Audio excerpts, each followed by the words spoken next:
Okay, so thank you very much again to giving me this opportunity to come and talk about something that's quite dear to my heart, which is how do we really get governments around the world to benefit from the real power of the technology that we have at our disposal today. And whilst many will talk about digital transformation in government, I'm at least one of those voices which is talking about not digital transformation, but reimagining government for the digital era. And there's a slight difference in take. Whilst you look at reimagining, you start to really think about everything, including the business model, how you operate, and you start to think about all the power that you have at your disposal, and you see how you can actually better serve your core purpose. So I'll just very quickly think those of you who don't know me, so I like to call myself as a futurist thought leader. I'm really on a mission myself personally to try and bring what I call purpose to digital in government and really drive citizen-centric government delivery models. And I feel that, you know, we at a time when we really as visionaries need to imagine and create new realities whilst we don't worry about the status quo. Because if we think about the status quo, then we are going to spend a lot of time, oh, I can't do this because we already have this, there's so much legacy of systems, et cetera, et cetera. So really we need to forget that, and we need to start some blue sky thinking and then come back to the reality and say, okay, what do we do now? How do we really move forward and transform the way we operate as a government? So this, if I look at why this is important, I'm just going to go through narrating my story and why I believe this is the right approach.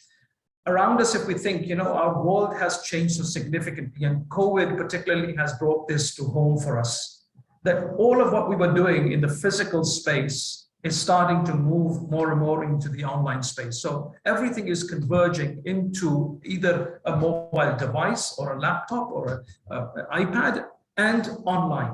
So our world has so much shifted. The whole world is come into our kind of pocket. And you know, you can say the world has become the playground for us, whether it's entertainment, whether it's commerce, whether it's communication, etc. And if we look at the numbers, and this is just not my point of view, so I want to put some objectivity to this. So if we look at the numbers of what's happening, we have something like 4.7 billion internet users around the world in 2020.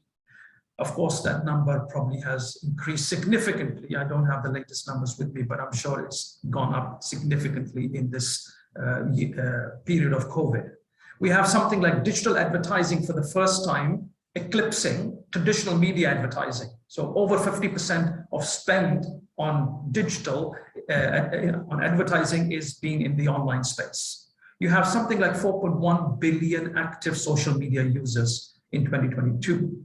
We are spending something like 6.6 hours a day on average on the internet, online, all of us. You know, that's the average. And 82% of internet users search online to buy a product or services. So more and more of our commerce is shifting onto the online space. And then when we look at going forward, we don't see any change. We don't see any let up. We see predictions of something like 1.2 billion 5G connections by 2025. We see connected devices, something like 15 connected devices per person. You and I will have something like 15 devices connected in some shape or form. This means obviously our homes, our offices, our life is much more connected. And what's more astonishing for me in terms of the number is how many interactions per person we are going to have daily. 4,900 digital interactions per person per day by 2025. So this doesn't mean you and I are doing all of this. It means the devices that we are all connected with are doing this. And then, of course, we look at 41.6 billion connected devices by 2025. And we look at how much the data is going to really compile up and become bigger and bigger and bigger as we go forward. And even the shifts we see beyond, these kind of what I said earlier, that we will continue to see a shift of our day-to-day life activities from the physical to the online world. And we see a growth rate of something like 7.5. Now, these numbers are post-COVID, so I'm expecting the projections would have increased. And once I get the latest numbers, I'll be able to share them as well, but I'm expecting it to go up by much higher than this.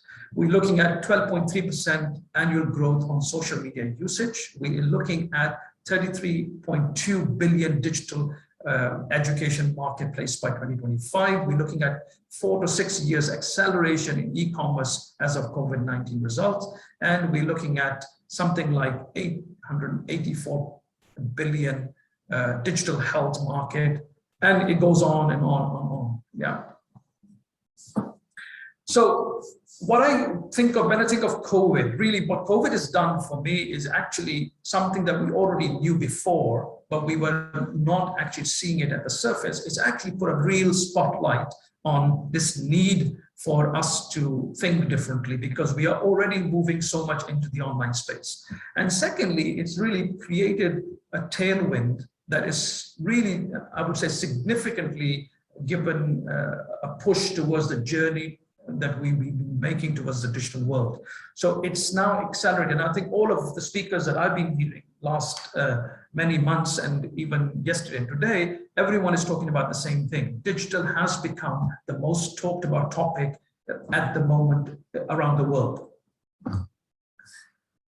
And when we look at governments around the world, of course, there's been a great advancement towards use of digital technologies. And these are some of the numbers from the EGDI survey that came out in 2020, the UN e-government development survey. You're looking at something like 65% of the UN member states now either in the high or very high EGDI ranking. So that means they're very mature, from a maturity perspective, they have really risen quite a lot.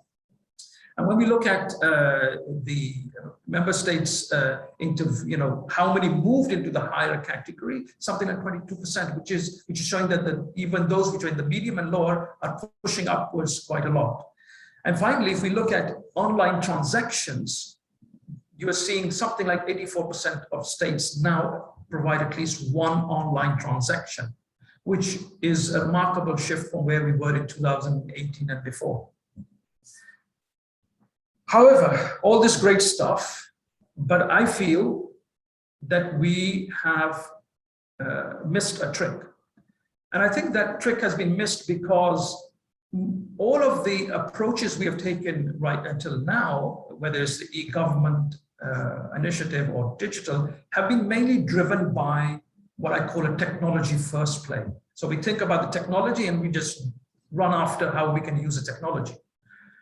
And I think that's created a lot more, whilst it's created a lot of benefits for sure, it has created also a lot of side effects. For example, we now have hundreds of fragmented mobile apps. Every government agency in the same country is making applications, portals. They're creating their own channels to kiosks or contact centers or service centers. And you also see that this is contributing towards the digital divide. Whilst digital is extremely important, we should not forget that still more than 50% of the world is not connected, either because they don't have access or they cannot afford access, or they are not digitally literate. So we should keep this in mind as governments when we are going forward in our transformation journeys, that digital is definitely the place to go. But not only, we need to also start to embed in our digital strategies. How do we uplift our population, our citizens? How do we make them digital literate? And at the same time, how do we ensure that they're not excluded? If you think about most of the government agencies create their centers for access, the physical ones, in rural areas, urban areas, not rural areas. And the rural areas are the ones generally which are the most disadvantaged. So if we move towards digital more and more, guess what's going to happen? We're still going to create an access problem for the rural communities. So we need to be thinking inclusion by design rather than just digital for digital's sake. So what does this mean? In my opinion, this means we need to really think about things differently. We need to really create a government model that is fit for the digital era, rather than trying to take the same model that we have and just use technology to do the same things faster or better, etc. So today, I really think we should, as governments, be asking some fundamental questions. Why do we do what we do today? Maybe it was the right thing to do in the past, but today, maybe there's not needed or someone else can do it. Are these things even needed or redundant? If still needed, is there a better way to do these things, or someone else can do them better than ourselves as a government? And most importantly, what are we not doing today that should be done? So these are the fundamental questions that I think we should be starting to ask ourselves before we move towards digital transformation journeys. So this needs for us to think beyond digitizing and making a paradigm shift to reimagining the role and model of governments. And for me, this means starting to move away from thinking purely digital to moving towards what I call a more citizen-centric model of government. I give it the name SMART. And there's a purpose behind why I call it SMART, because I think if I think about digital as a term, it's a technology term. Yesterday was E, today is digital, something else will come. Smart will never fade out. It means, that I am being able to be quick-witted, intelligent. I'm able to, in essence, process a huge amount of information and data, acquire and apply knowledge and skills, and then think or respond quickly and efficiently. That is what, in essence, I believe is at the core of the role of a government. So we need to be about smart. And that means, as a system, the ability to constantly identify and predict and understand needs of the citizens before they have even figured out these. We often hear this word about, oh, look, Apple came with a product nobody even knew that was required. The world hadn't asked for it, but they figured it out. It was because they were studying human behavior. They were studying needs. They were studying what are the frictions in the world that can be taken away. And that's where we need to be thinking as governments. So we should be really about, converting this intelligence into insights and actions that would really enable citizens to live a secure, healthy, meaningful, content, and fulfilled life. At the end of the day, if that's what we are able to do as governments and enable these, we will have happy citizenry. I think we... Sorry, 1 second. Michelle, can you stop sharing your screen? Mohammed, if you just start sharing again, it will take her off. Yeah, sorry.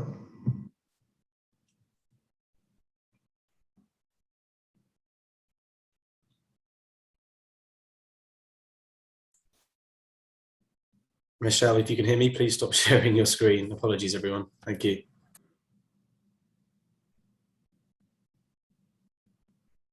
Okay, so yeah, apologies about that. We're back on track. So in essence, what I was saying that, really from a citizen's perspective, we want to see our citizens secure, healthy, meaningful, content, and fulfilled.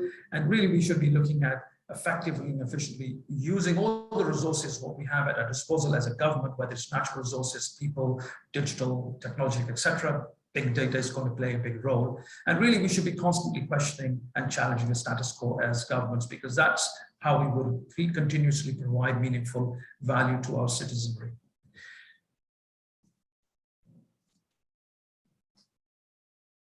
So this is, yeah, okay. So that, for me, when I then look at what does it mean from a conceptual perspective, moving from what I call more of a doer to an enabler as a government.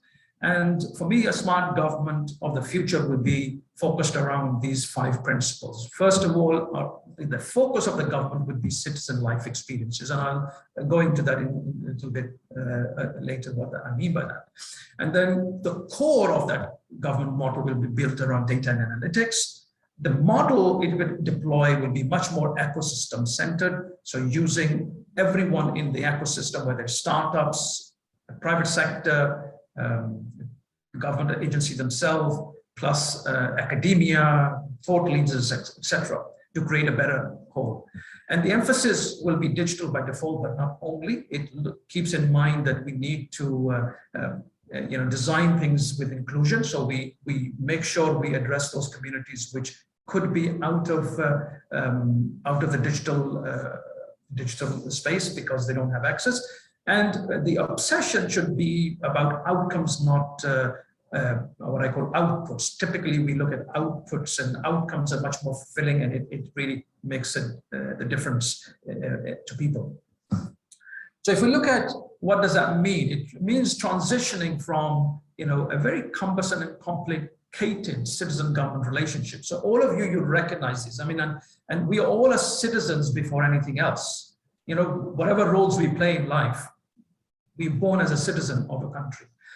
So if we think from a pure citizen perspective, what is happening right now, even digitally starting to do this, is creating so many different connecting points with one citizen. And I'm using very broadly the term citizen for any user of government services, whether it's business or visitors, etc. And in some countries, there are different layers, and otherwise you're talking about a horizontal, many different organizations that you have to deal with on a day-to-day basis. So one government, but many brands, many layers, many access points. And also, most of the effort is on me as an individual, whether I'm a business or a individual citizen, to do things. So I have to apply for a passport. I have to do this. So it's very reactive, and I have to go through all the processes that need to do, provide information, many times provide the same information to different government agencies. And the need itself is not what I call totally fulfilled, partially fulfilled. You may have 5 agencies who are contributing towards an entrepreneur who wants to start a business. So total fulfillment from a entrepreneur perspective is not getting 1 document or 2 documents or 3 documents. It's actually opening their doors and starting to trade. But from that government agency perspective, for them starting a business is just doing that bit which they are responsible for. So how do we bring total fulfillment, make it easy, and maybe have starting a business as a service which enables the citizen or the user to really have a better and frictionless experience? So for me, it's actually looking at moving, I call it Uber simple model. I use the term Uber because we all know how Uber has simplified our life. So, and Uber convenient, because anytime I want to go from one place to another, I can get it. And super fast, that really shifts the burden and effort from the citizen to the government or the system itself. And for that, I believe there is a layer in thinking which is missing, which I call citizen life experience management. Wouldn't it be great if our government thought about from birth to grave, all of the different stages of our life, and proactively defined and designed what does an ideal, amazing experience look like? And then try to enact that experience through policies or other mechanisms. For example, having one unified and single branded front end of government. Why do we need to deal with 40 or 50 different access points in government? Why can't it be just simplified as we go on to Amazon or something else and we get the services? Having an omni-channel experience with digital being first, and helping our societies to move towards digital literacy so they can use and benefit from the digital technologies, and moving towards life moment-based services. So when someone has a child, for example, there's a life moment. There are many things that get triggered off, including maybe their birth has to be registered. After that, there may be many different things that they have to have, maybe a passport at some point in time. Then they have to have some other, maybe health service, etc., etc. Why couldn't the trigger be that once you register someone's birth, it automatically, predictively, proactively makes all of those things happen? So it registers you for your passport automatically when you become at a certain age and you now can have a passport. And if there are some benefits that you should be getting, or the mother should be getting, or the parent should be getting because they've had a child, in some countries that is the case, why should I apply for it? Why shouldn't that trigger be the one which creates a trigger for me to receive a push notification and saying, hey, congratulations on the birth of your child. Here's the benefits you're entitled to. We will be sending them to your bank account on a monthly basis or whatever. Those kind of, frictionless experiences. And of course, policies and regulations that will drive the private sector even and the third sector to play the role in enabling different life experiences. So you're kind of moving from what I call, effortless, a proactive. So if my passport is about to expire in 3 months' time, I get a push notification from the government that your passport is expired. Would you like to send me your new passport? Swipe right, yes, or left, no. You swipe right, you say, can you confirm your details are accurate? Swipe right, okay, you will get your passport in 3 days. In 3 clicks, you've got your service. If you know this person already had a passport. Maybe there's some biometrics and others, things need to be done. You just being pointed to go and get this done, but you don't have to stand in queues or even online go and apply for things.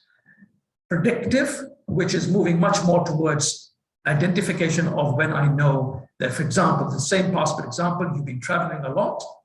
Maybe you've been traveling so much that you run out of passport pages. Then, maybe we should be looking at giving you a new passport. I reach out to you as a government and say that you've been traveling so much. Would you, do you have enough pages, etc. And finally, looking at what I call the total fulfillment, which I mentioned about business as an example, starting a business. How do we bring everything together and combine them? Now, what I'm talking about, these things are not like not happening in the world. There are many countries who are already on this journey, doing many of these things. Estonia is a great example. Denmark is a great example. UK is doing some things. We have UAE, we have Saudi, we have New Zealand. You look around the world, you'll find many great examples of all of these things I talk about that should be happening. But how can we holistically do it and bring it together in a more combined way, in a holistic way? That is something to think about.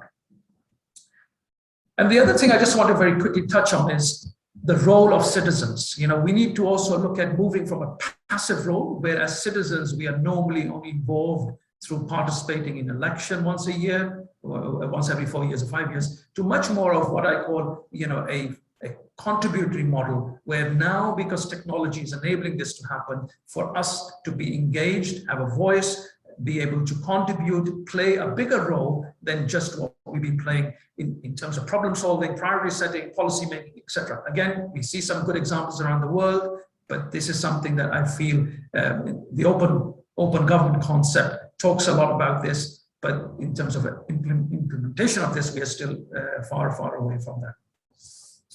And then when you talk about the technology, typically we see governments in a very siloed, independent, everyone's got their own technology stacks and running them and costing so much as well. And they're not integrated together. So there is difficulty in talking to each other, although some countries have really explored this and put in place mechanisms to move towards what is called a more integrated and a shared ICT infrastructure. So government as a platform, which again needs a different mindset, and for us to be thinking again as citizens and moving away from our political positions that we hold in each of the government agencies and think more from a nation perspective and try to do what is right for the long term. And data exchange is the most critical in this whole, I would say, story, because unless we share data, we cannot make it uncomplicated for the user who is giving the necessary information that is required by each agency. And then finally, when we look at our transformation, let's look at it holistically. Let's look at the different lenses we can apply on this. For example, we can think from a legislative perspective, executive perspective, and judiciary perspective and say, how do we look at this whole and transform these 3 branches of government? We can look at it from interactions perspective, the G interactions, the G2B interaction, G2C, G2E, and even you can have G2P, which is partners or vendors, etc. And then when you look at an organization, how do you look at it from the holistic perspective of the leadership, which is there to direct, govern, and manage performance, and the front end, which is your channels and communication and services, the production part, which I talk about, where your core processes. So if you are a passport agency, those processes will produce your passports. And then we talk about the overall organizational enablement. So your supporting functions like HR, procurement, finance, etc. So how do we look at this holistically? 2 other lenses which you can apply as well which I haven't put here, but we can, which is a sectorial lens. So looking at healthcare, looking at education, etc., holistically, and saying, how do we reimagine healthcare for the digital era? How do we reimagine education for the digital era? And then the other is your different levels of government. So federal, state, local government, etc., could be another lens to look at it from. And finally, whilst we do all I just have to give you a 1-minute warning, if that's all right. Yeah, sure. I'm just wrapping up. So if I look at it from a perspective of the traditional versus what we could do with the investment. So how do we make the investment we're going to make in digital transformation actually work better for us? So the same dollar gives us 2 benefits or 3 benefits. Typically, we've seen governments will invest in ICT infrastructure, transformation, and it's a spend mindset oriented. I'm going to build more technology. I'm going to build. And they're going to do themselves. Why not use the same money to also stimulate the digital economy and to get into play the ecosystem part? So how do we use that transformation journey to also stimulate and create a digital economy, which will be more sustainable for the long term, but also shift government from doing everything themselves and working more as a collaborative model where you are taking the benefit of startups, academia, big organizations, etc. So collectively you work rather than try to just do everything yourself. So finally, this requires us to shift our mindset from what I call a technology first led approach to an experience first led approach. I shall conclude at that. Thank you. Thank you very much, Mohammed, and apologies for that, and apologies for the other screen sharing interrupting you there. Not sure quite what happened. If you would be possible to stick around, there's been a few comments that have come through in the chat, but we don't have time for any questions at the moment. But thank you very much, Mohammed. It was a pleasure to have you.